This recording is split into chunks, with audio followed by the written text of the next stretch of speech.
अस्सलामुअलैकुम। मैं वक्कास गफ़ारी हूँ और आप मेरा चैनल देख रहे हैं किताब स्टडी। हम 8th class general science book की सेकंड चैप्टर में हैं, जो कि सेल डिवीज़न है। ये पंजाब टेक्स्ट बुक है और हमने पिछले ये इस सिलसिले का छठा लेक्चर है, यानी लेक्चर नंबर 6 है। इस पहले लेक्चर में हमने सेल डिवीज़न पे मैंने ख़ुद से इस पे तफसीली बात की थी, लेकिन अब हम किताब में भी इसको सरसरी पढ़ेंगे। लेकिन आप अगर इसको सही तरह समझना चाहते हैं तो आप लेक्चर नंबर 5 को ज़रूर इससे पहले देखें।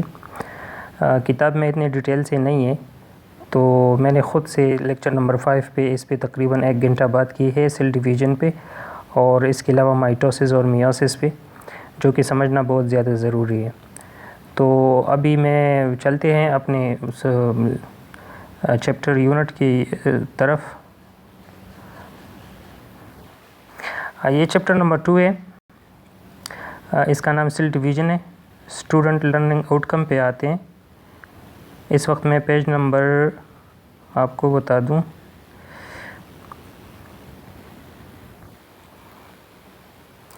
अच्छा ये पेज नंबर 19 है, ठीक है। Chapter number 2 page number 19, 8th class general science book Punjab text book. तो पहले हम स्टूडेंट जो लर्निंग आउटकम्स है उस पे हम बात करते हैं कि इस यूनिट में हम क्या क्या पढ़ेंगे। Differentiate between mitosis and meiosis. Mitosis और मियोसिस में क्या फ़र्क है, जिस पे मैं एक तफसीली पिछले लेक्चर में तफसीली बात कर चुका हूँ। स्टूडेंट्स जिन स्टूडेंट्स ने नहीं देखी वो लेक्चर नंबर 5 को देखे। सेकंड पॉइंट है identify DNA and chromosome in the cell diagram. DNA और क्रोमोसोम को सेल डायग्राम में हम आइडेंटिफाई करेंगे, उसको देखेंगे कि इसका स्ट्रक्चर कैसा है, और सारा डिटेल वो डायग्राम के ज़रिए समझेंगे इसमें। इस यूनिट में तीसरी नंबर पे जो पॉइंट है जो हम पढ़ेंगे, डिफाइन हेरिडिटी, विरासत क्या है, and recognize its importance and transferring of characteristic from parents to offspring.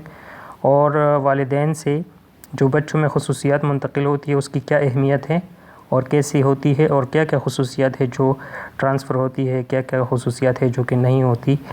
तो कुछ बीमारियां भी ऐसी है जो कि माँ बाप से बच्चों में मुंतकिल होती है, तो वो सारा इस यूनिट में हम डिटेल से पढ़ेंगे। इसके बाद पॉइंट है identify the characteristics that can be transfer from parents to offspring. वो खसूसियात जो कि माँ बाप से बच्चों में मुंतकिल होती है वो पढ़ेंगे। Compare the characteristic related two year and I colour.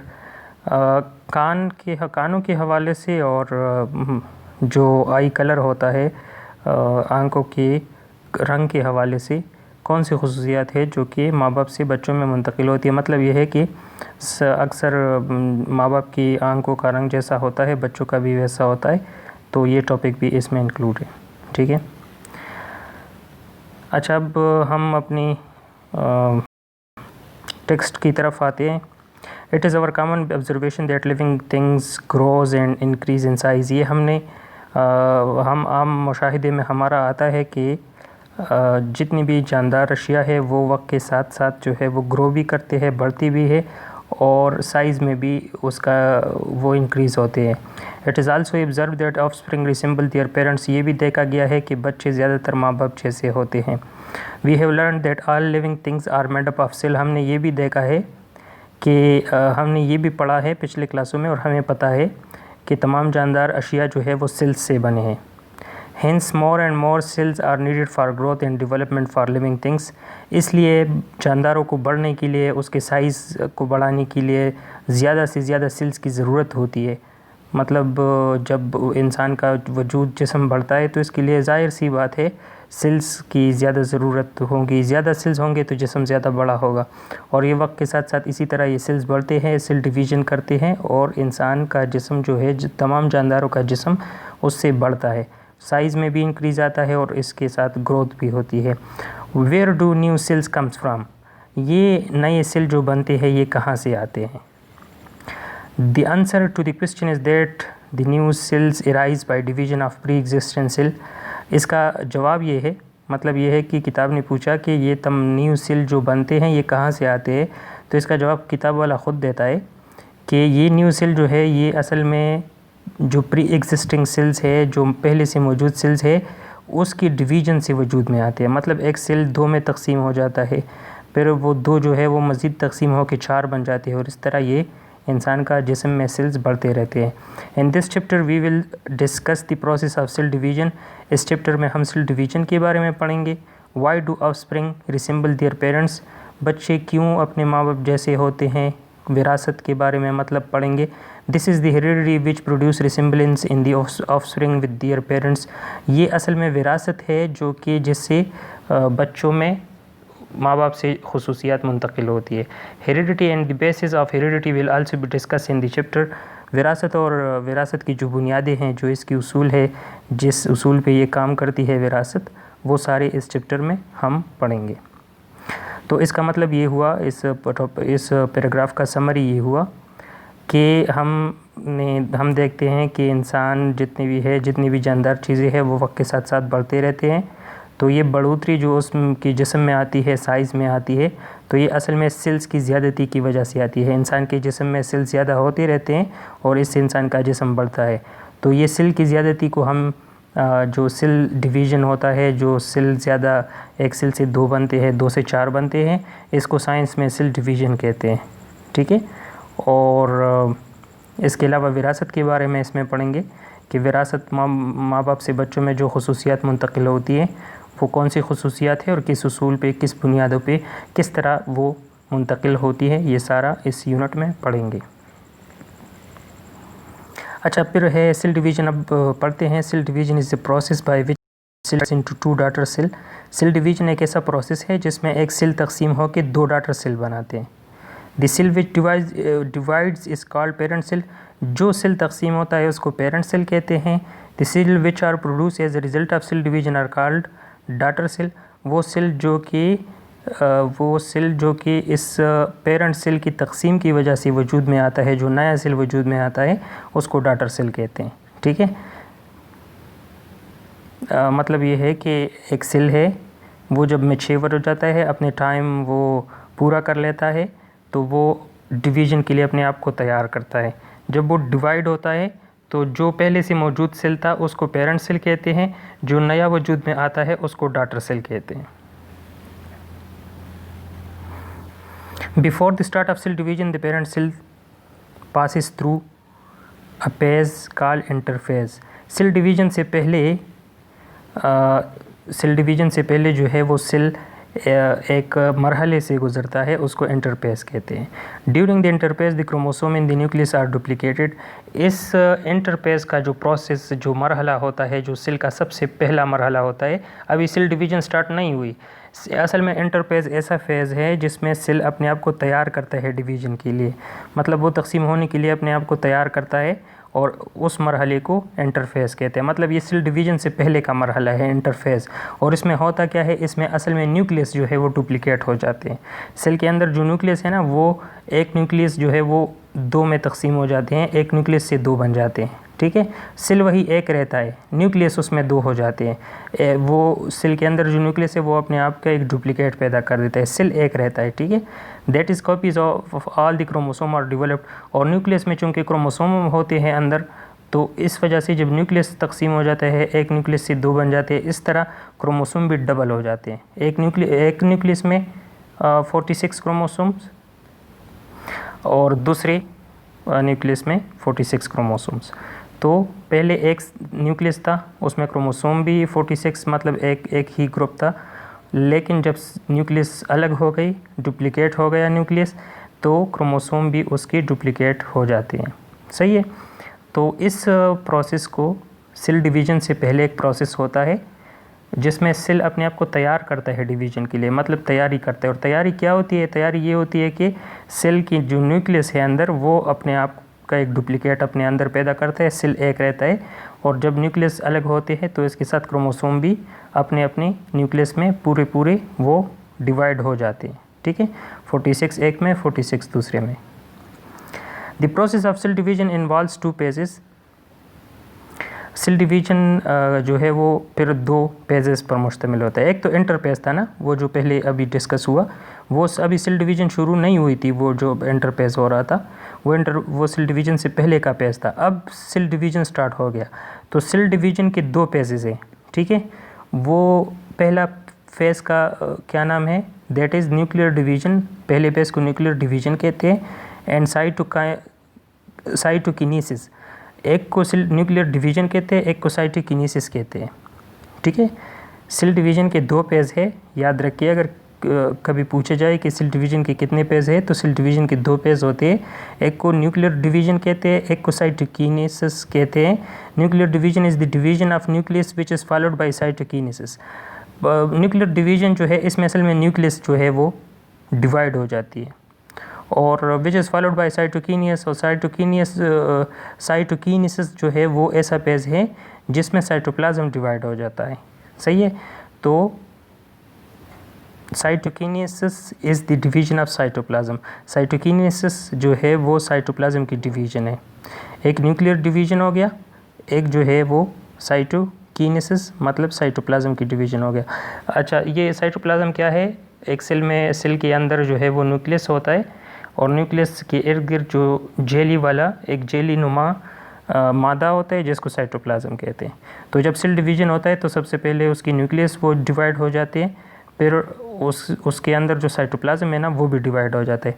जब साइटोप्लाज्म डिवीज़न हो जाती है उसके जो सेल के अंदर जेली नुमा चीज़ें, तो ख़ुद ब खुद वो जो है वो सेल डिवाइड हो जाता है। मैं थोड़ा सा अगर आपको मज़ीद समझाऊँ,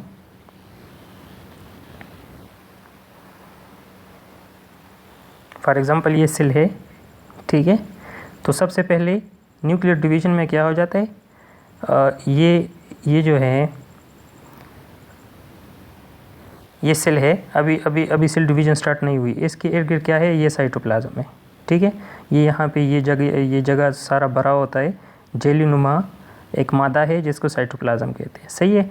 इस सेल के अंदर जो है इसमें क्या है, यहाँ पे इसमें ये क्रोमोसोम्स होते हैं, सही है। ये तो आम सेल हो गया। अब सबसे पहले मैं आता हूँ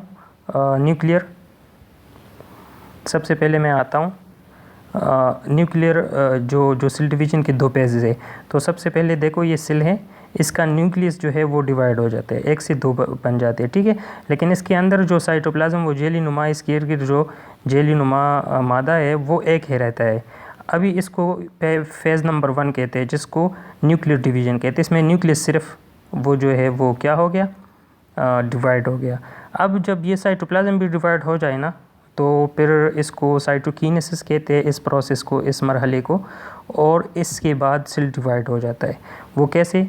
फॉर एग्ज़ाम्पल अगर मैं आपको बताऊं,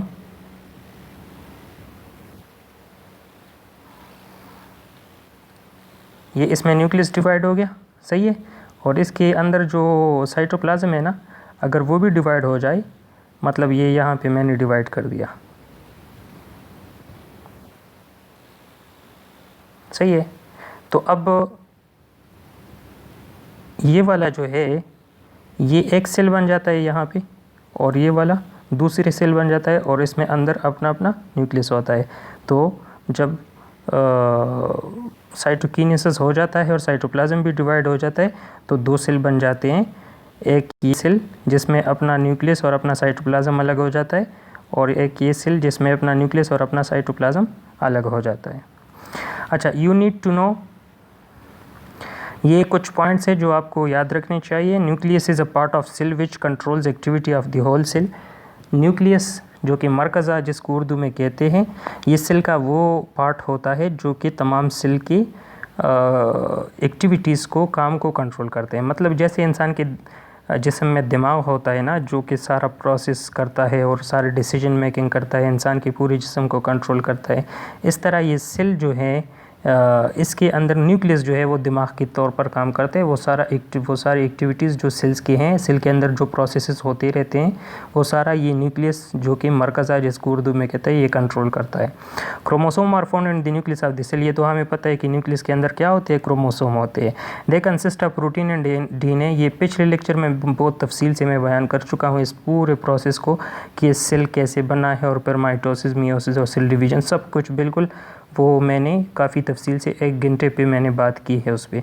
तो ये मैं यहाँ पे सिर्फ सरसरी अगर मैं यहाँ पे ये इज़्यूम कर रहा हूँ कि आपने वो देखा है, तो इस वजह से मैं इसको सरसरी पढ़ रहा हूँ कि क्रोमोसोम होते हैं न्यूक्लियस के अंदर, और क्रोमोसोम असल में क्या चीज़ है, क्रोमोसोम असल में प्रोटीन और डीएनए से बने होते हैं। वो डीएनए के इर्द गिर्द जो है वो प्रोटीन होते हैं। प्रोटीन का नाम क्या है, हिस्टोन, अगर आपको याद है उसका नाम था हिस्टोन, ठीक है। तो हिस्टोन नामी प्रोटीन और डीएनए मिलकर क्रोमोसोम बनाते हैं, और ये क्रोमोसोम कहाँ पे होते हैं, ये न्यूक्लियस के अंदर मौजूद होते हैं। फिर तीसरा पॉइंट है DNA stand for deoxy ribo nucleic acid. इसका नाम थोड़ा मुश्किल है और ये अक्सर ऑब्जेक्टिव्स में भी आता है, एनटीएस के टेस्ट में भी इससे एमसीक्यूज आते हैं कि डीएनए जो है वो किस चीज़ का वो एब्रीविएशन है। तो डीऑक्सी, इसको आप जब स्टूडेंट्स को अगर आप पढ़ा रहे हो, अगर आप ख़ुद स्टूडेंट्स हो, तो इसको इस तरह समझो कि डीऑक्सी, इसको 3 मरहलों में पढ़ना है स्पेलिंग को। डीऑक्सी को अलहदा आप याद कर लो, राइबो को अलहदा कर लो और न्यूक्लिक को अलहदा कर लो। Deoxyribonucleic acid. अच्छा, तो डीएनए का मतलब डी जो है वो स्टैंड करता है किसके लिए, डीऑक्सी राइबो, और एन जो है वो न्यूक्लिक के लिए स्टैंड करता है, और ए जो है वो एसिड के लिए करता है। तो DNA means deoxyribonucleic acid. DNA is the material that contain complete set of instruction for developing a new cell of an organism or an organism. DNA वो मटेरियल होता है जो कि एक नए सेल के लिए, जो नया सेल बन रहा है, सेल डिवीजन के नतीजे में जो नया सेल बनता है, उसके लिए पूरा इंस्ट्रक्शन इस डीएनए में होता है। इंस्ट्रक्शन का क्या मतलब है कि ये सेल कैसे बनेगा, ये क्या क्या काम करेगा, एक्टिविटीज़ कैसे करेगा, कैसे वो फिर आगे सेल डिवीज़न, पूरा एक इसके लिए एक किताबचा इसमें होता है। डीएनए असल में डीएनए जो है वो सेल के अंदर न्यूक्लियस होता है, न्यूक्लियस के अंदर क्रोमोसोम होते हैं। क्रोमोसोम बना है डीएनए और प्रोटीन से। इस डीएनए में इस सेल के बारे में पूरी तफसील वो मौजूद होती है। जैसे कोई आप नई टीवी या फ्रिज ख़रीदते हो ना, इसके साथ एक किताबचा आता है, वो किताबचे में लिखा होता है कि ये कैसे काम करेगा, क्या क्या करना है, क्या एहतियात करनी है, वो सारा डिटेल उसमें होता है। इस तरह इस सेल का ये किताबचा डीएनए है। इस डीएनए में सारा कुछ लिखा होता है कि ये सेल कैसे काम करेगा, इसकी एक्टिविटीज़ क्या है, ये जब सेल डिवीज़न करेगा तो नया सेल कैसे वजूद में आएगा, उसमें कितने क्रोमोसोम होंगे, वो फिर आगे कैसे, वो पूरा इसका डिटेल डीएनए में मौजूद होता है। That is why DNA is called heredity material, और इसी वजह से इसको विरासती मादा भी कहते हैं, क्योंकि डीएनए में सारा डिटेल इसमें मौजूद होता है कि सेल के क्या खुसूसियात है, ये सेल कैसे मज़ीद आगे जाएगा, और सेल में क्या क्या मौजूद है, कैसे काम करेगा। तो इस वजह से ये सारी सूरत, ये जो जितनी भी डिटेल इसमें मौजूद है, तो इसी वजह से इसको हेरिडिटी मटेरियल मतलब विरासती मादा भी कहते हैं। विरासत के लिहाज से सारी इंफॉर्मेशन इसमें स्टोर होती है, ठीक है। फिर आखिरी पॉइंट इसमें है, for one kind of species of an organism the number of chromosome in the cell remain the same. जब एक जैसे स्पीशीज़ होते हैं जानदार अशिया के, तो उसमें क्रोमोसोम, सेल के अंदर जो क्रोमोसोम होती है उसकी तादाद एक जैसी होती है। असल में ये माइटोसिस की बात कर रहे हैं, ठीक है।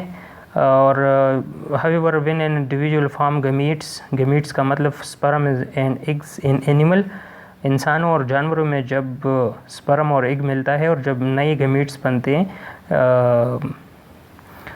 नए जाइगोट बनते हैं, असल में स्पर्म और एग को गमीट्स कहते हैं, ठीक है। उस पर मैं काफ़ी तफसील से, अगर आप यहाँ पे सिर्फ इस एक जुमले की वजह से मैंने 1 घंटे का अलग लेक्चर दिया है। किताब ने सिर्फ ये एक जुमला लिख दिया है। अब एक नया जो स्टूडेंट है वो कभी इस जुमले से ये नहीं समझ सकता। इसमें इस एक जुमले पे मैंने 1 घंटा बात की है कि क्या मतलब है इसका, स्पर्म और एग्स और गमीट्स, और ये क्या चीज़ें हैं और ये कैसे बनता है। तो अगर आपको इंटरेस्ट है और आप इसको सही तरह समझना चाहते हैं तो आप लेक्चर नंबर 5 को देखें।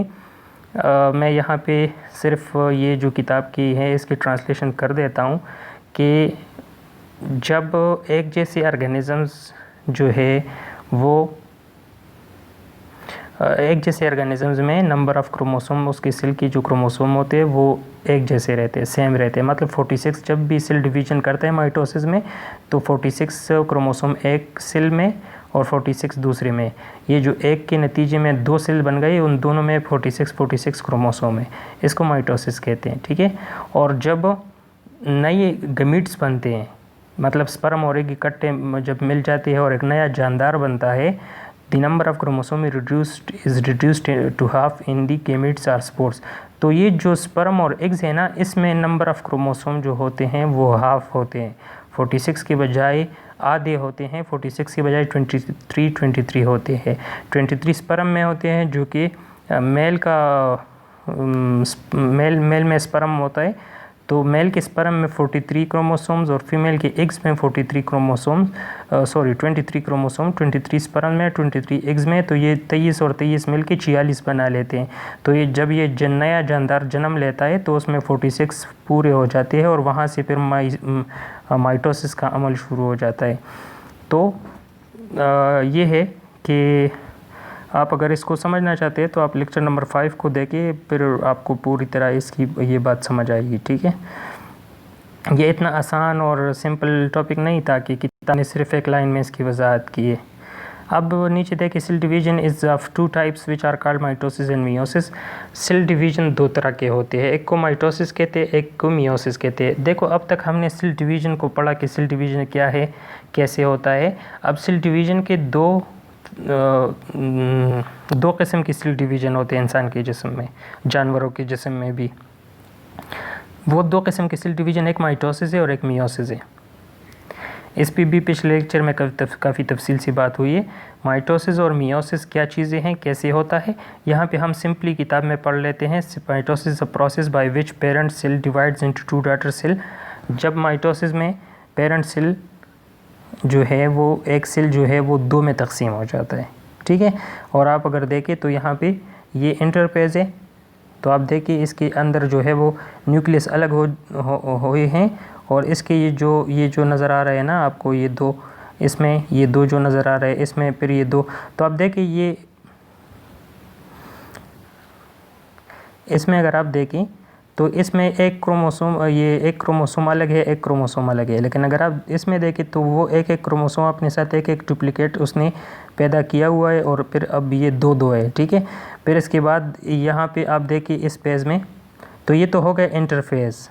ठीक है, और ये फिर है जो न्यूक्लियर डिवीजन, जिसमें न्यूक्लियस डिवाइड हो जाता है। तो आप देखें एक न्यूक्लियस ये है, एक न्यूक्लियस ये है, पूरा एक सेल है। सेल अभी डिवाइड नहीं हुआ है लेकिन न्यूक्लियस मतलब तकसीम हो गई। ठीक है, और फिर इसमें भी ये न्यूक्लियस अलग है, न्यूक्लियस अलग है, और इसकी क्रोमोसोम यहाँ पे सिर्फ इस 2 में ये फ़र्क है कि इसकी क्रोमोसोम को आप ज़रा देखें, ये अभी एक दूसरे के साथ जुड़े हुई है और इसमें एक दूसरे से जो है वो क्या हो गए, एक थोड़ी दूर हो गए, मतलब अपने आप को डिवीज़न के लिए तैयार कर लिया है।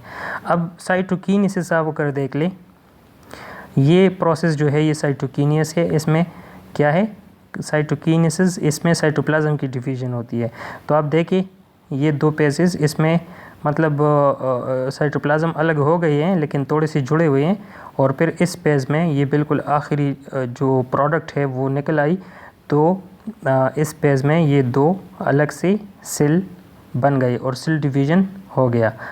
तो इसका क्या मतलब हो गया कि अगर आप यहाँ से यहाँ देखें तो एक सेल से क्या बन गया, 2 सेल बन गए। ठीक है, तो ये एक सेल ख़त्म हो गया। अब ये यहाँ पे ये कन्फ्यूजन आप जहन से दूर कर ले कि ऐसा नहीं है कि एक सेल है और उसने 2 बच्चे दिए। ठीक है, ये ऐसा नहीं है, वो एक सेल ख़त्म हो जाता है बल्कि वो 2 में तकसीम हो जाता है, तो वो एक सेल अब नहीं रहता। ठीक है ना, वो एक सेल ख़त्म हो के 2 में तकसीम हो जाता है। तो ऐसा नहीं है कि एक सेल है और उसने अपने साथ 2 बच्चे पैदा किए तो फिर तो 3 सेल हो गए, 3 नहीं होते, एक सेल होता है जो कि तकसीम हो के 2 बन जाते हैं। ठीक है, तो ये हो गया माइटोसिस। इसमें आपने ये बात याद रखनी है कि इस सेल डिवीज़न के नतीजे में एक सेल 2 में तकसीम हो जाता है और इसमें नंबर ऑफ़ क्रोमोसोम जो होते हैं वो सेम रहते हैं। मतलब ये है इसका कि अगर मैं ये बात एक्सप्लेन कर लूँ कि इसमें 46 क्रोमोसोम थे, हर सेल में 46 क्रोमोसोम होते, इससे जो ये 2 सेल बन गई तो इन दोनों में भी 46 क्रोमोसोम है। इस अमल को माइटोसिस कहते हैं।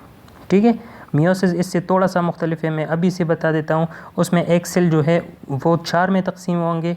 ठीक है, 2 दफ़ा उसमें सेल डिवीज़न होगा, इससे 2 बन गए ना, उससे 4 बनेंगे। और उसमें एक बहुत अहम बात कि इसमें वो मियोसिस जो इसके बाद हम पढ़ेंगे, उसमें इस सेल में 46 क्रोमोसोम होंगे, लेकिन वो 4 जो छोटे सेल बनेंगे तो उसमें हाफ नंबर ऑफ़ क्रोमोसोम, मतलब 23 इसमें और 23 इसमें, और बाकी 2 में भी जो 4 बनते हैं ना, तो बाकी 2 में भी 23 23 23 23। सही है, वो अभी नेक्स्ट स्लाइड में हम पढ़ेंगे। With same number of chromosome, ये वही बात है जो मैंने अभी उर्दू में आपसे की, ये अभी किताब वाला आपको बताएगा। With same number of chromosome as in the parent cell, मतलब जो दो डॉटर सेल बनती है उसमें पेरेंट सेल की तरह क्रोमोसोम पेरेंट सेल जितने होते हैं 46 होते हैं।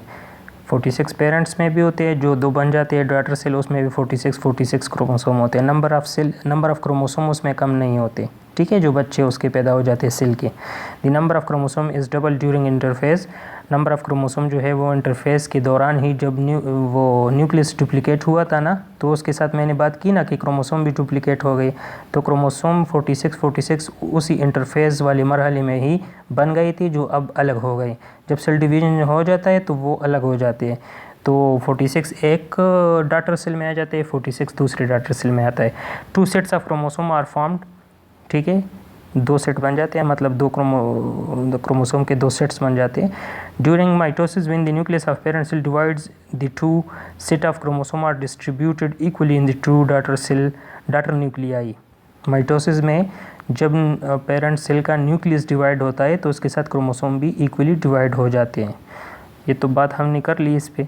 After nuclear division A shallow grooves arise in the middle of the cytoplasm, जब न्यूक्लियर डिवीजन हो जाता है तो अभी सेल तो एक ही रहता है ना, ये न्यूक्लियस डिवाइड हो जाते हैं लेकिन सेल एक ही रहता है, इसमें 2 न्यूक्लियस बन जाती है, तो वो कहते हैं एक उभार सा इसमें सेल में हो जाता है। वो जो मैंने थोड़ा सा शक्ल, असल में शैलो ग्रू जो है वो क्या चीज़ है, एक ये सेल है, इसमें ये न्यूक्लियस है, इसमें ये साइटोप्लाज्म है, तो इसका मतलब ये है कि ये सेल ऐसा बन जाता है। जब न्यूक्लियस डिवाइड हो जाते हैं ना, अब देखो सेल एक ही है, इसमें यहाँ पे ये साइटोप्लाज्म है, ये सारी जगह, सही है। तो जब न्यूक्लियस डिवाइड हो जाता है तो ये आप अगर देखिए तो न्यूक्लियस डिवाइड हो गया, ये वाला और ये वाला, तो न्यूक्लियस तो डिवाइड हो गया लेकिन साइटोप्लाज्म अभी है, लेकिन ये शैलो ग्रू इस चीज़ को कहते हैं, ये यहाँ पे जो बनाए,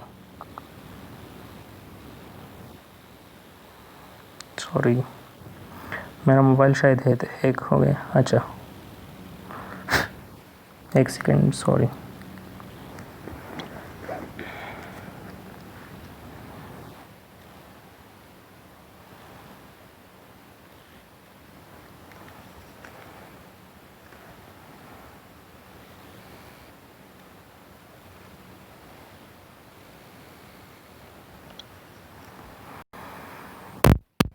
सही, शैलो ग्रू उस एक जो बन जाता है, पता नहीं उर्दू में उसको क्या कहते हैं, ये वाली जगह,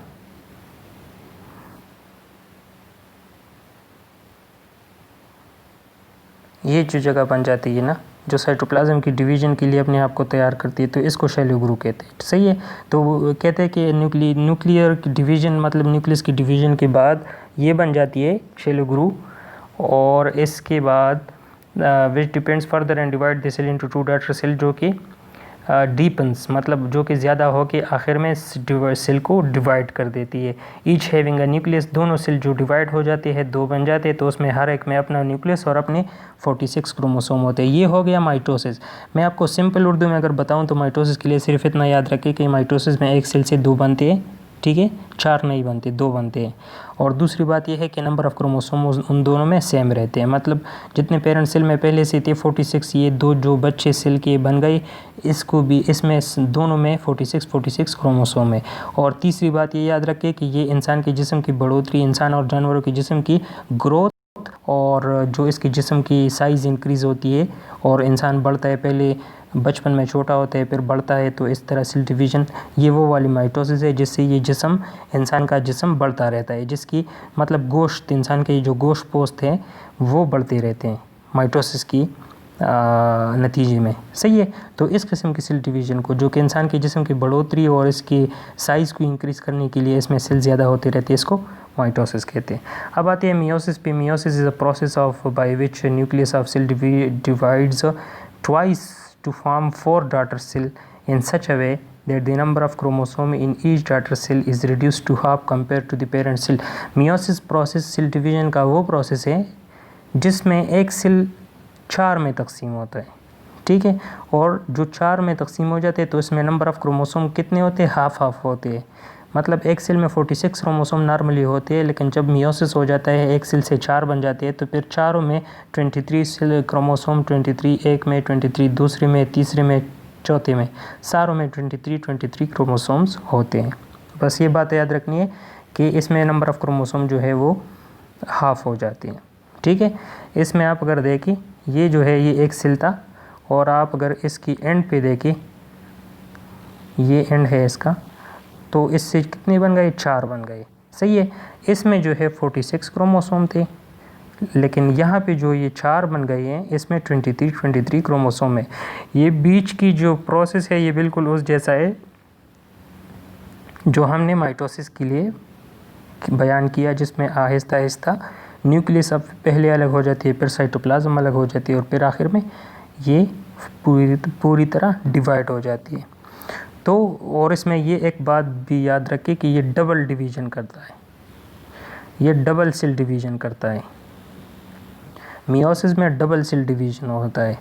अगर आप देखें तो एक सेल डिवीज़न यहाँ से यहाँ तक हो गया, 1 से 2 बन गए, ठीक है। और फिर दूसरी दफ़ा सेल डिवीज़न जो है वो यहाँ से यहाँ तक हो गया, 1 से 4 बन गए, ठीक है। तो ये सारा एक ही प्रोसेस है, लेकिन इसमें 2 दफ़ा जल्दी सेल डिवीज़न हो जाती है और 1 से 4 बन जाती है। तो हम इसको एक प्रोसेस की तौर पे लेंगे, लेकिन ये असल में 2 दफ़ा ये सेल डिवीज़न इसमें होती है। इस वजह से इसको डबल सेल डिवीज़न भी कहते हैं।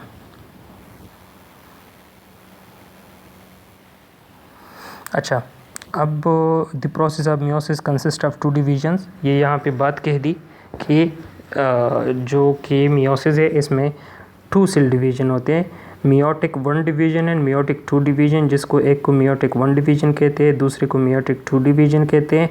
During meiotic 1 division the number of chromosome is reduce to half as compare to the parent cell.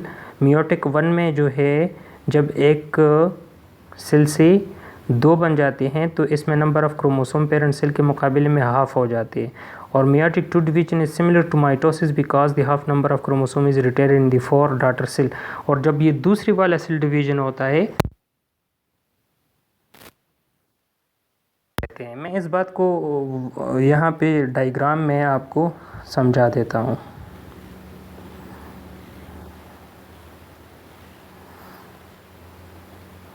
ये कहते हैं कि मियोसिस में डबल सेल डिवीज़न होता है।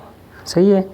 तो डबल सेल डिवीज़न, ये एक सेल से जब यहाँ पे ये 2 सेल बन गए तो ये कहते हैं कि यहाँ पे ही नंबर ऑफ़ क्रोमोसोम जो है वो हाफ हो जाती हैं। सही है। ये 46, इसमें 46 क्रोमोसोम थे तो इसमें 23 इसमें आ गए, 23 इसमें आ गए। तो इस प्रोसेस को क्या कहते हैं? मियोसिस कहते हैं। अगर ये माइटोसिस होता तो इसमें 23 ना आती, बल्कि इसमें 46 ही आती। सही है ना। तो ये जो मियोसिस में पहला स्टेप होता है वो उसमें ही क्रोमोसोम हाफ हो जाते हैं, आधे हो जाते हैं।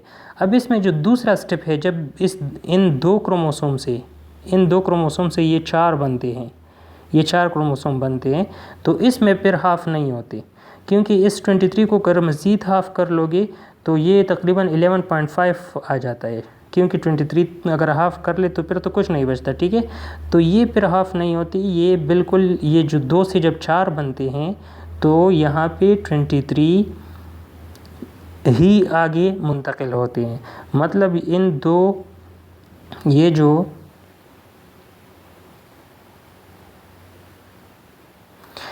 दो सेल है ना, ये वाली, सही है, इसमें 23 क्रोमोसोम हो गए, एक दफ़ा हाफ हो गई। अब इसमें 23 क्रोमोसोम है। अब इससे ये जो 4 बनते हैं, ये वाले, एक ये और एक ये, तो इसमें 23 ही मुंतकिल हो जाते हैं। सही है। 23, तो अब आपको समझ आ गई, ये जो मियोसिस में डबल सेल डिवीज़न 2 दफ़ा होती हैं तो इसमें पहले सेल डिवीज़न में हाफ हो जाती है, ठीक है, और दूसरी सेल डिवीज़न में दूसरी दफ़ा जो डिवीज़न करता है तो उसमें फिर क्रोमोसोम की तादाद हाफ नहीं होती बल्कि वो पूरी 23 ही आगे चले जाती है। मतलब जब 1 से 2 बनते हैं तो 46 से 23 हो जाते हैं, जब 2 से 4 बनते हैं तो फिर 23 ही आगे मुंतकिल होते हैं। सही है।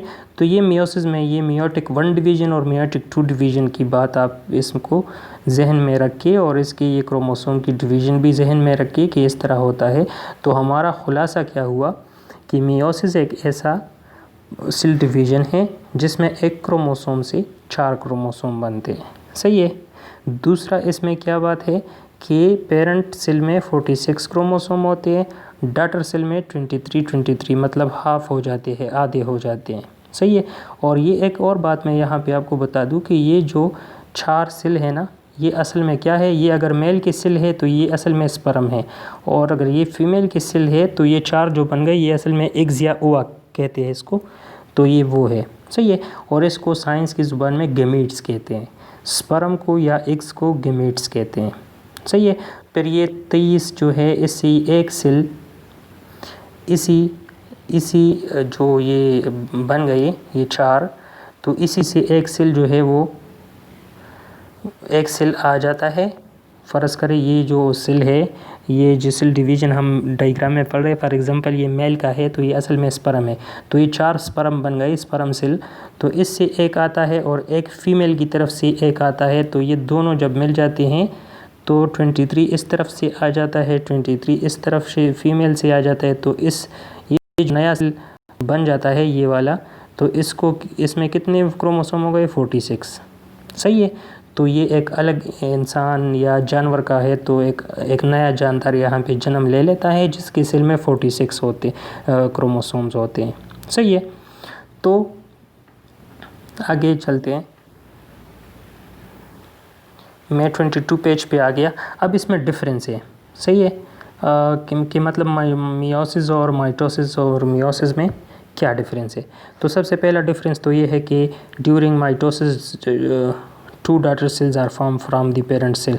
During meiosis 4 daughter cells are formed from the parent cell. Mitosis में 2 daughter cell बनते हैं एक सेल से, मियोसिस में 4 daughter cell बनते हैं। माइटोसिस दूसरा पॉइंट है, the number of chromosome in the daughter cell remain the same in the parent cell. जो कि एक पेरेंट सेल से जब 2 डॉटर सेल बनते हैं तो माइटोसिस में उसमें नंबर ऑफ़ क्रोमोसोम पेरेंट में भी 46 होते हैं और जो 2 डॉटर सेल बन गए उसमें भी 46 होते हैं। लेकिन मायोसिस में the number of chromosome in the daughter cell is reduce to half as compare to the parent cell. और जबकि मियोसिस में जो कि पेरेंट सेल में 46 क्रोमोसोम होते हैं, तो जब इसके डॉटर सेल्स 4 बनते हैं उन चारों में 23 होते हैं, मतलब नंबर ऑफ़ क्रोमोसोम क्या हो गए, हाफ हो गए। और तीसरी बात है mitosis occur in general body cell. Mitosis जो है वो जनरल बॉडी सेल में होता है। जनरल बॉडी सेल का मतलब ये है कि आम सेल जो कि जिस्म की बढ़ोतरी, जैसे आपके हाथ पाँव, फेस और या लिग्स पे जो गोश्त है ना, ये सारा जो सेल से बना है, जिससे आपकी बॉडी बड़ी होती है, इंक्रीज़ होती है साइज़ में और आपकी बॉडी की ग्रोथ होती है, तो ये माइटोसिस की वजह से होती है। ठीक है। तो माइटोसिस ये इस किस्म की सेल डिवीज़न है जो कि बाहर होता है जिस्म पे, जिससे जिस्म बड़ा होता रहता है। मियोसिस जो है, मियोसिस असल में meiosis occur to produce gametes. Meiosis असल में 6 ऑर्गन्स में होते हैं, मेल और फीमेल के, ठीक है ना, और वहाँ स्पर्म्स और एग्स बनते हैं। स्पर्म्स और एग्स को गेमीट्स कहते हैं। और ये वो जब एक सेल से 4 बनते हैं ना, तो अगर मेल में है तो वो स्पर्म होंगे, अगर फीमेल में है तो वो एग्स होंगे। ठीक है। और स्पोर्स इन प्लांट्स, और प्लांट्स के स्पोर्स में होते हैं। तो अगर मैं अब इसके बाद टॉपिक है हेरिडिटी। हेरिडिटी कहते हैं विरासत को, ये अगले लेक्चर में इंशाल्लाह पढ़ेंगे। अगर मैं इसको समराइज़ कर लूँ तो माइटोसिस और मियोसिस में आपने बस मेन जो है वो 3-4 चीज़ें आपने याद रखनी है। सबसे पहले तो ये 3 यहाँ पे ये वाली ये बहुत अहम है। आप अगर ये चीज़ें आपको डिफरेंस याद हो तो आपको ये इस टॉपिक की समझ आ जाएगी। ठीक है। नंबर 1 जो है माइटोसिस में एक पेरेंट सेल से जब 2 डॉटर सेल बनते हैं, ठीक है, 2 डॉटर सेल इसमें बनते हैं। मियोसिस में एक पेरेंट सेल से 4 डॉटर सेल बनते हैं। माइटोसिस में क्रोमोसोम की तादाद जो है वो सेम रहती है, मियोसिस में क्रोमोसोम की तादाद डॉटर सेल में हाफ हो जाती है, सही है। और 3 नंबर जो है उसमें माइटोसिस जनरल बॉडी, मतलब जिसको इंसान की जो बाहर की गोश्त पोस्ट है ना, उसमें ये सेल डिवीज़न होती है। और मियोसिस जो है वो असल में 6 ऑर्गन्स में होती हैं, मतलब इंसान की रिप्रोडक्शन की जो खुसूसियत है ना उसमें मियोसिस होती हैं, जिसके नतीजे में मियोसिस के नतीजे में स्पर्म बनते हैं और एग्स बनते हैं, जिसमें क्रोमोसोम की तादाद जैसे पहले बात हो गई वो हाफ होती है, ठीक है।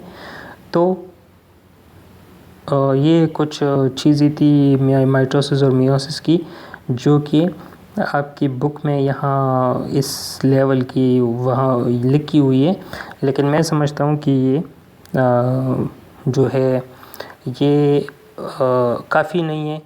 आपको इस पूरे प्रोसेस को, कंसेप्ट को आपने डिटेल से पढ़ना है। अगर इस पे एक दफ़ा कंसेप्ट क्लियर हो जाए तो फिर ये मुश्किल नहीं होती। ये लगती तो मुश्किल है, लेकिन जब इंसान को समझ इसकी नहीं आएगी तो वो मुश्किल होगी, लेकिन जब आपका कंसेप्ट क्लियर हो जाएगा तो फिर ये मुश्किल नहीं लगती। और कंसेप्ट क्लियर करने के लिए आप लेक्चर नंबर 5 को ज़रूर देखें, जो इससे पहले वाला लेक्चर है। उसमें मैंने पूरी डिटेल से इस पे 1 घंटा बात की है कि सेल डिवीज़न और फिर माइटोसिस कहाँ पे होते हैं, मियोसिस कहाँ पे होते हैं, सेल के अंदर क्या क्या चीज़ें होती है, ठीक है, डीएनए, क्रोमोसोम, वो सारी चीज़ें उसमें डिस्कस हुई है, ठीक है।